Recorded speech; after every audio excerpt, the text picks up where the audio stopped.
जय जय श्री राम, जय जय श्री राम। राम के बगैर भारत का कोई काम ही नहीं, और जो रामद्रोही हैं उनके अभी भारत में कोई काम नहीं, बंगाल में कोई काम नहीं। कभी भारत को नेतृत्व देने वाला, भारत को एक नई दिशा देने वाला बंगाल आज कहां पर है? आज यहां पर गरीबी है, आज यहां पर बदहाली है, आज यहां पर अराजकता है, आज यहां पर सत्ता प्रायोजित अपराध और आतंकवाद न केवल यहां की सुरक्षा के सामने गंभीर संकट खड़ा कर रहा है, बल्कि देश की सुरक्षा को भी चुनौती देते हुए दिखाई देता है।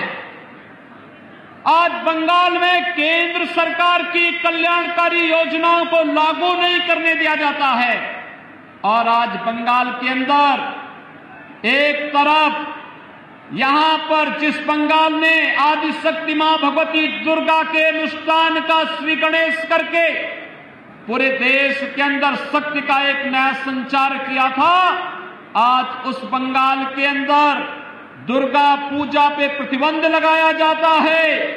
ईद में जबरदस्ती गौ हत्याएं प्रारंभ कराई जाती हैं, और साथ साथ यहां पर तस्करी और गौ तस्करी के माध्यम से यहां की भावनाओं के साथ खिलवाड़ करने का कार्य किया जाता है। यहां की सरकार मौन बनी रहती है। भाइयों बहनों, बंगाल में आज जय श्री राम के नारे लगाने को भी प्रतिबंधित करने का कार्य किया जाता है और हमले करवाए जाते हैं। लेकिन मैं बंगाल की सरकार से कहना चाहता हूं, मैं ममता दीदी जी से अनुरोध करना चाहता हूं, एक सरकार कभी उत्तर प्रदेश में थी जो अयोध्या में राम भक्तों पर गोली चलाती थी, उस सरकार का और साहब ने देखा है क्या हो गया है, और अब बारी बंगाल में टीएमसी की सरकार की है।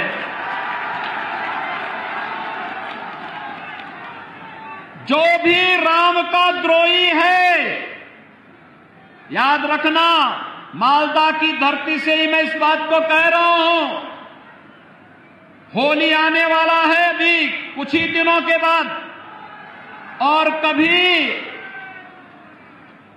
उस कालखंड में भी कुछ लोगों ने भगवान विष्णु और राम का नाम लेने को प्रतिबंधित किया था। होली के अवसर पर हम लोग क्या कहते हैं उसको? और मित्रों, आज बंगाल के अंदर एक बार फिर से जय श्री राम के नारे को प्रतिबंधित करने का कार्य किया जा रहा है। लेकिन याद रखना, भारत की जनता राम के बगैर कोई काम नहीं करती है। जब आपस में मिलती है तो राम राम कहती है, घर में कोई काम होता है तो राम नाम का जप करती है, और जब किसी परिजन की अंतिम यात्रा भी निकालती है तो फिर राम नाम सत्य है के साथ ही उस यात्रा को भी आगे बढ़ाने का कार्य करती है।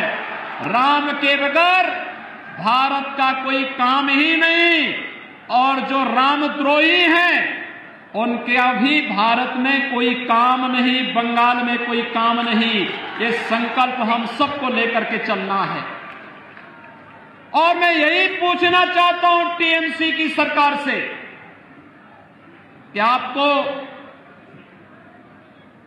राम भक्तों पर तो कोई रहम नहीं, लेकिन बंगाल के अंदर अराजकता पैदा करने वाले लोगों के साथ आखिर टीएमसी की कौन सी दोस्ती और कौन सी गठबंधन है जिसके कारण वह बंगाल की पूरी व्यवस्था को बदलने पर उतारू हो गए हैं?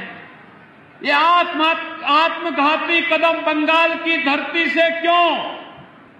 यहां पर एक तरफ पीड़ित और प्रताड़ित मानवता को शरण देने की जब बात की जाती है तो यहां की सरकार विरोध करती है, लेकिन जब घुसपैठियों को बाहर करने की बात होती है यहां की सरकार तिलमिला जाती है।